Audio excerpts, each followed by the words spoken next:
Entre os inúmeros relatos que marcam a história da ufologia, poucos são tão impressionantes quanto o ocorrido na escola Ariel, em Rua, uma pequena comunidade agrícola localizada a cerca de 20 quilômetros de Harare, capital do Zimbábue.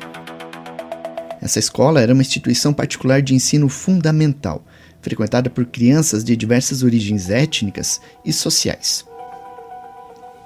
Um impressionante caso ufológico que aconteceu ali reúne características raras. Um pouso de um objeto voador não identificado, em plena luz do dia, diante de dezenas de testemunhas juvenis que relataram basicamente a mesma coisa. Este é o caso que abordaremos hoje, aqui no podcast Fenômeno. Eu sou Jackson Camargo, vulgo UFO Jack. Embarque comigo nessa investigação. Olá, seja bem-vindo ao podcast Fenômeno. Aqui falamos sobre ufologia, ciência e mistério. Um podcast para você que se interessa pelo universo e seus mistérios. Eu sou Jackson Camargo. Embarque comigo nessa jornada, na busca pelo desconhecido. Na manhã de sexta-feira, 16 de setembro de 1994, por volta das 10 horas e 15 da manhã, a rotina da escola Ariel, em Rua, no Zimbábue, parecia absolutamente normal. Enquanto os professores participavam de uma reunião pedagógica no prédio principal, os alunos aproveitavam o recreio no parquinho. Apenas um adulto supervisionava a área externa e ninguém imaginava que aquele momento daria origem a um dos casos mais conhecidos da ufologia mundial. Tudo começou quando algumas crianças olharam para o céu e avistaram 3 objetos voadores. Segundo elas, eram discos prateados, achatados, metálicos e com pequenas vigias distribuídas ao redor da estrutura. O que mais chamou a atenção foi a forma como se moviam. Desapareciam e reapareciam em diferentes posições, quase instantaneamente, realizando manobras que pareciam impossíveis para qualquer aeronave comercial. 2 dos objetos desapareceram rapidamente. O terceiro, porém, iniciou uma descida controlada e pousou atrás de uma área de vegetação, localizada a cerca de 100 metros do parquinho, fora dos limites da escola. O terreno havia sido parcialmente limpo, mas ainda era coberto por capim alto, arbustos e pequenas árvores. Foi então que as crianças disseram ter visto uma pequena figura próximo a essa nave. Apesar das diferenças de idade entre os estudantes, as descrições eram surpreendentemente parecidas. A criatura tinha cerca de 1 metro de altura. Era extremamente magra, possuía um pescoço fino, enormes olhos negros e vestia uma roupa escura, justa e com aparência brilhante. Algumas crianças acreditavam que ela tinha longos cabelos escuros. Outras interpretaram essa característica como uma espécie de capa ou cobertura envolvendo a cabeça. Segundo os relatos, a entidade caminhou lentamente em direção ao grupo de estudantes. De repente, algo que intrigaria praticamente todos os investigadores do caso. Diante dos olhos das crianças, o pequeno ser simplesmente desapareceu e reapareceu novamente atrás do objeto. Algumas testemunhas chegaram a cogitar a presença de um segundo ocupante, mas a maioria acreditava que era o mesmo ser surgindo em outro ponto. Poucos instantes depois, a nave levantou voo e desapareceu em alta velocidade. Muitas crianças correram chorando, enquanto outras permaneceram imóveis, tentando entender o que estavam vendo. Algumas tentavam tranquilizar os colegas, mas a maioria estava profundamente assustada. As crianças menores acreditavam estar diante de um tocolote, uma criatura do folclore africano, frequentemente usada pelos adultos para assustar crianças desobedientes. Vários alunos correram até a cantina em busca de ajuda, e lá encontraram Alison Kirkman, uma psicoterapeuta que auxiliava a escola durante o recreio. Mais tarde, ela contou aos investigadores que no primeiro momento não acreditou na história. Segundo Kirkman, o primeiro estudante a procurá-la foi Luke Nell, de 12 anos. Bastante abalado, ele afirmou ter visto um pequeno homem usando uma roupa prateada e uma espécie de faixa brilhante na cabeça, caminhando próximo ao parquinho. Logo depois, diversas outras crianças apareceram contando praticamente a mesma história. Todas estavam muito agitadas e afirmavam que um objeto branco e brilhante havia pousado perto dali. Algumas também disseram que ouviram um estranho zumbido, vindo da direção da nave. Mesmo assim, Alison acreditou que tudo não passava de uma brincadeira infantil. Quando o diretor da escola, Colin Mack, tomou conhecimento do ocorrido, ele decidiu reunir os estudantes e pediu para que cada um desenhasse separadamente aquilo que havia visto. No dia seguinte, os ufólogos chegaram à escola e encontraram 35 desenhos feitos pelas crianças. O resultado chamou a atenção imediatamente. Embora produzidos de forma independente por alunos de diferentes idades, os desenhos eram muito parecidos. A maioria mostrava um objeto em forma de disco pousado próximo às árvores, acompanhado por uma pequena figura de corpo extremamente magro e grandes olhos negros. As entrevistas também revelaram uma impressionante consistência nos relatos. Uma das meninas descreveu a criatura como alguém com um nariz muito pequeno, uma boca fina, quase um simples traço, e enormes olhos inclinados. Outra afirmou que ela era muito magra, com um pescoço comprido e grandes olhos em formato ovalado. Talvez o aspecto mais intrigante de todo o episódio tenha sido a suposta comunicação telepática relatada por várias crianças. Nenhuma delas disse ter ouvido palavras. Ainda assim, algumas afirmaram que, ao olhar fixamente para os olhos da entidade, receberam imagens e pensamentos diretamente em suas mentes. Segundo esses estudantes, a mensagem transmitia uma preocupação com o futuro da Terra. Eles disseram ter visto imagens relacionadas à destruição ambiental, à poluição e o uso irresponsável da tecnologia, como se a humanidade precisasse mudar o seu comportamento antes que as consequências se tornassem irreversíveis. Uma das testemunhas resumiu a experiência de maneira simples. As mensagens vinham dos olhos dele. Curiosamente, 2 dias antes desse episódio, outro acontecimento já havia despertado a atenção de parte da população do Zimbábue. Na tarde de 14 de setembro de 1994, centenas de moradores de diferentes regiões do país relataram a passagem de estranhas luzes no céu. Em um lugar onde o acesso à televisão era limitado e notícias sobre OVNIs praticamente não circulavam, muitos tentaram encontrar explicações convencionais. Alguns imaginaram que fosse um meteoro, outros pensaram em alguma aeronave experimental. No entanto, vários relatos não se encaixavam nessas hipóteses. Diversas testemunhas afirmaram que as luzes voavam lentamente, mudavam de direção de forma brusca e em alguns momentos pareciam passar muito próximas das copas das árvores. Uma delas descreveu o fenômeno da seguinte maneira: essa coisa, ou seja lá o que fosse, era linda. Tinha um formato circular achatado e emitia luzes. Atrás dela havia longas caudas luminosas em tons de verde, laranja e amarelo. Movia-se lentamente, parecia passar bem acima da casa e não produzia absolutamente nenhum som. Na época, ninguém fazia ideia de que, apenas 2 dias depois, a pequena comunidade de Rua se tornaria palco de um dos episódios mais famosos da ufologia moderna. Com o passar dos anos, surgiram críticas sugerindo que as crianças poderiam ter sido influenciadas por filmes, programas de televisão ou notícias envolvendo discos voadores. Essa hipótese, porém, encontrou dificuldades. Muitas delas afirmaram que nunca tinham ouvido falar sobre extraterrestres ou OVNIs antes daquele dia, algo compatível com a realidade do Zimbábue, na época onde esse tipo de assunto praticamente não fazia parte do cotidiano. Foi justamente a consistência desse conjunto de relatos que levou pesquisadores como Cynthia Hind e o psiquiatra John Mack a aprofundarem as investigações. O trabalho realizado por ambos ajudou a transformar o episódio da Escola Ariel em um dos casos mais documentados, analisados e debatidos da ufologia contemporânea. Fenômeno, o seu portal de acesso aos mistérios que assombram a humanidade. A repercussão do caso chamou rapidamente a atenção da ufóloga Cynthia Hind, considerada como uma das maiores especialistas em ufologia na África. Assim que soube do ocorrido, ela viajou até a escola Ariel para entrevistar as crianças, conversar com os professores e pais e analisar o local onde o objeto teria pousado. Logo nas primeiras entrevistas, Cynthia percebeu que estava diante de algo fora do comum. As crianças foram ouvidas separadamente, sem qualquer contato entre elas durante os depoimentos. Ainda assim, descreviam praticamente o mesmo objeto, os mesmos ocupantes e uma sequência de acontecimentos muito parecida. Outro detalhe chamou bastante sua atenção: o comportamento das testemunhas. Em vez da empolgação típica de quem estaria inventando uma história, a maioria demonstrava seriedade, emoção e, em alguns casos, ainda muito medo de relembrar o que havia acontecido. Uma das primeiras pessoas entrevistadas foi Alison Kirkman, psicoterapeuta que auxiliava na cantina da escola durante o recreio. Ela contou que o primeiro aluno a procurá-la foi Luke Nell, de 12 anos. Ele estava bastante assustado e entrou correndo pela cantina, dizendo que havia visto um pequeno homem usando uma roupa prateada e uma espécie de faixa brilhante na parte de trás da cabeça.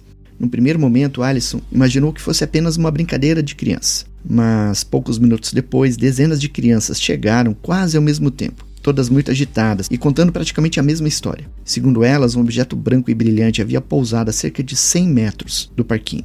Algumas ainda disseram ter ouvido um estranho zumbido vindo da direção da nave. Entre essas testemunhas estava a própria filha de Allison, Fifi Kirkman, então com 10 anos. Ela relatou ter visto uma intensa luz prateada pousando atrás das árvores e ouvindo um som incomum. Como estava mais distante, não conseguiu observar claramente os ocupantes, mas confirmou a presença deles no objeto. Outro estudante entrevistado por Cynthia Hind foi Barry Downing, de 11 anos. Ele contou que tudo começou quando percebeu um grupo de crianças olhando para a extremidade do parquinho. Ao olhar para o local, ele viu um objeto cercado por um anel de luzes piscantes. Segundo Barry, pouco depois, uma luz intensa envolveu o objeto. Em seguida, ele desapareceu e reapareceu em outro ponto. Esse estranho fenômeno, segundo seu relato, aconteceu 3 vezes seguidas. Logo depois, um pequeno objeto escuro, que ele comparou a uma bala preta, desceu próximo às árvores.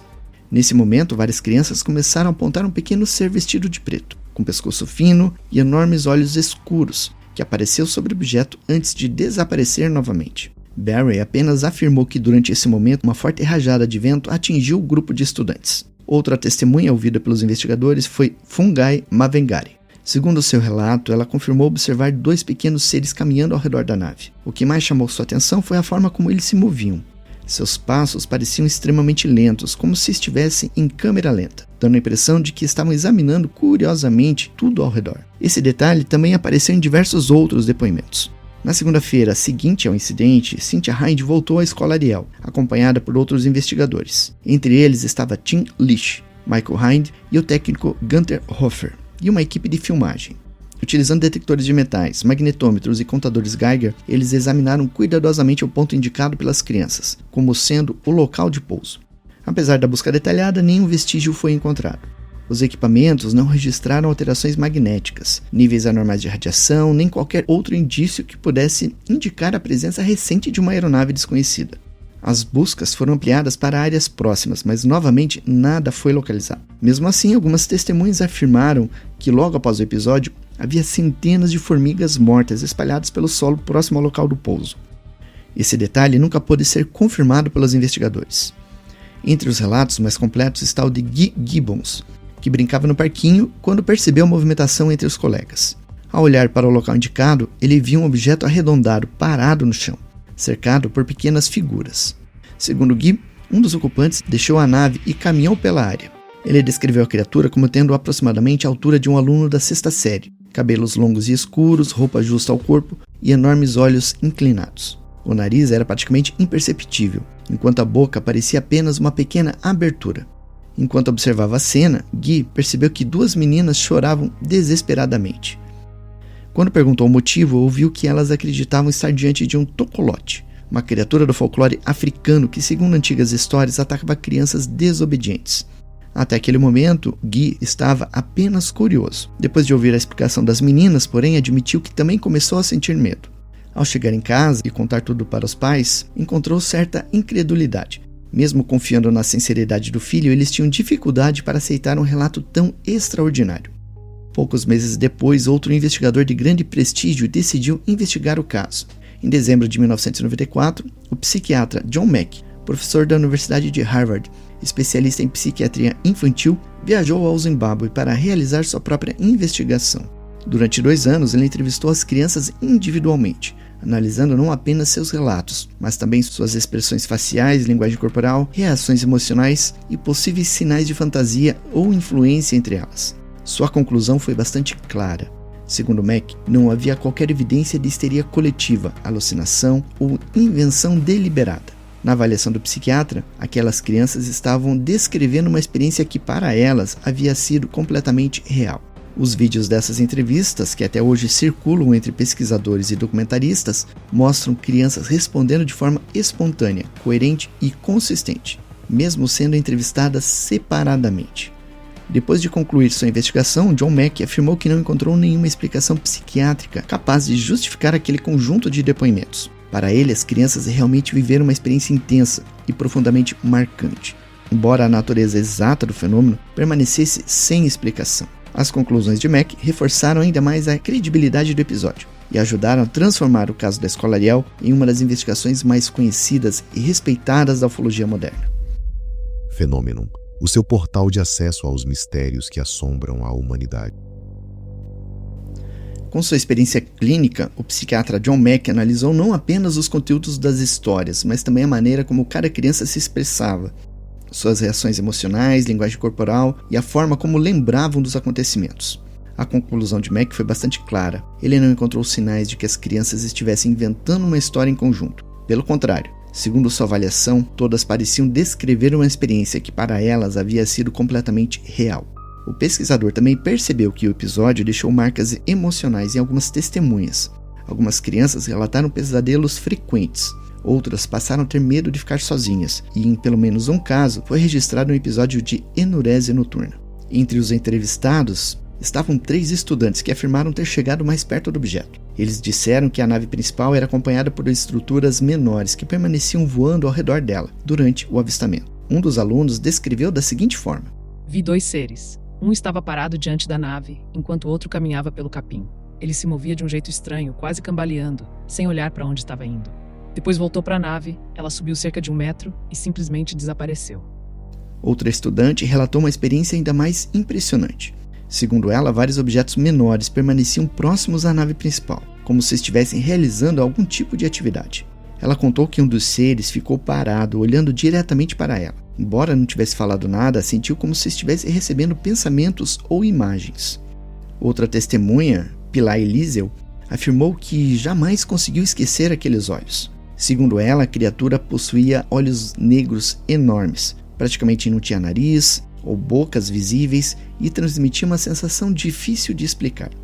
Ao mesmo tempo em que sentia medo, também sentia uma espécie de compaixão pelo ser. Ela descreveu da seguinte forma: Parecia um ser muito triste. Eu tinha medo, mas ao mesmo tempo sentia pena dele. Achei que precisava de amor.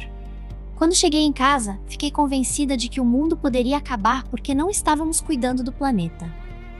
Para John Mack, esses relatos reforçam a ideia de que as crianças realmente acreditavam no que estavam contando. Ao final da investigação, ele declarou: As crianças experimentaram um contato extremamente intenso. Por mais perturbador que isso pareça, não encontrei nenhuma explicação psiquiátrica capaz de justificar o conjunto desses relatos. 3 anos depois, em março de 1997, outro pesquisador decidiu revisitar o caso. O ufólogo alemão Michael Hessemann viajou para o Zimbábue com o objetivo de verificar se, depois de tanto tempo, as histórias continuavam semelhantes. Uma das primeiras pessoas entrevistadas, novamente, foi Pillai Liesel. Ela contou que, no início, viu várias luzes piscando próximos a uma barragem da região. Pouco depois, surgiu um objeto prateado e arredondado, que ela comparou a uma grande bala metálica. Curiosa, ela e outros estudantes correram para observar melhor. Foi então que viram uma pequena figura sair do objeto. O ser foi descrito como baixo, usando uma roupa preta e justa com enormes olhos escuros.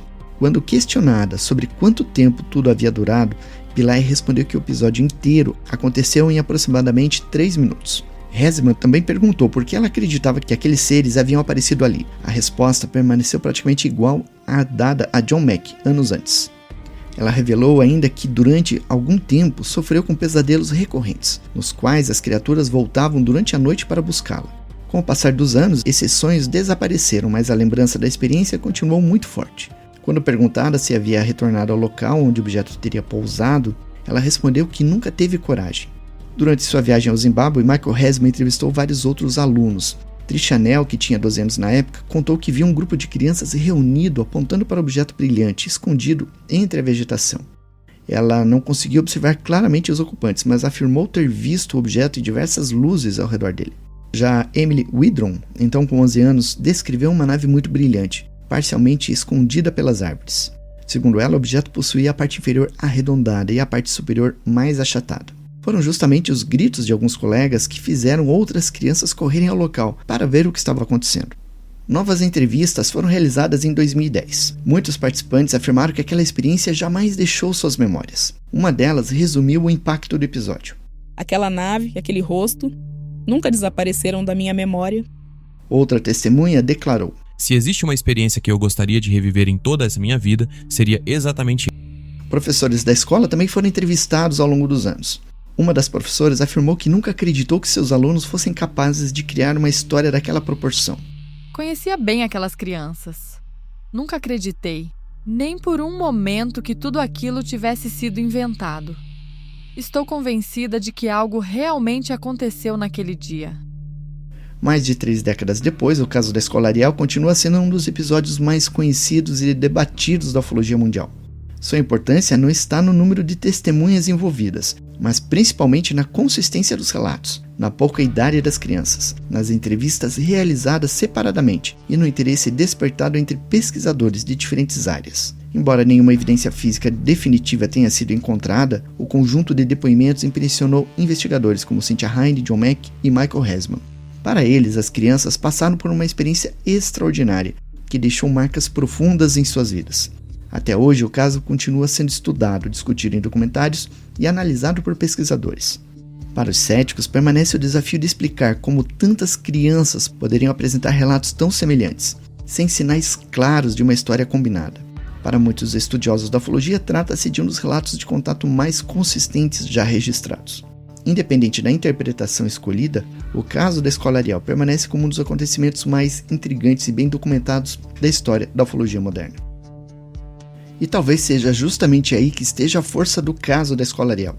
Depois de mais de 3 décadas, continuamos sem saber exatamente o que aquelas crianças viram naquela manhã de setembro de 1994. Não existe uma evidência física definitiva que permita afirmar que uma nave extraterrestre pousou próximo à escola, mas também permanece intrigante o fato de tantas crianças terem apresentado relatos semelhantes, muitas delas separadamente, e sem que aparentemente houvesse tempo para combinar uma história. As investigações de Cynthia Hind, John Mack, Michael Hesman e, anos mais tarde, de outros pesquisadores, mostraram que as lembranças daquele dia permanecem surpreendentemente consistentes. Mais do que isso, a experiência deixou marcas emocionais profundas em algumas testemunhas, que continuam falando sobre o episódio mesmo décadas depois. Por outro lado, o caso possui pontos que precisam ser considerados com cautela. Não foram encontrados vestígios físicos conclusivos no local do pouso, e algumas informações surgidas posteriormente, como relatos sobre animais mortos, nunca puderam ser confirmadas. Além disso, memória, percepção e influência cultural são fatores que não podem ser simplesmente descartados quando analisamos acontecimentos tão extraordinários. No fim das contas, talvez a grande pergunta não seja apenas se aquelas crianças realmente encontraram seres de outro mundo, mas o que exatamente aconteceu naquele parquinho em rua. Foi um encontro com algo desconhecido? Uma experiência coletiva interpretada de maneira extraordinária? Ou estamos diante de um fenômeno que ainda não conseguimos compreender? Mais de 30 anos depois, nenhuma dessas possibilidades pode ser considerada definitivamente encerrada. E é justamente por isso que a Escola Ariel continua despertando tanta curiosidade. Porque entre todos os casos da ufologia, poucos conseguem reunir tantas testemunhas, tantos relatos semelhantes e tantas perguntas ainda sem resposta. O que aquelas crianças viram naquele dia continua sendo um mistério. E talvez seja esse o aspecto mais fascinante de toda essa história. E aí, gostou desse caso? Qual a sua opinião sobre o caso da Escola Ariel?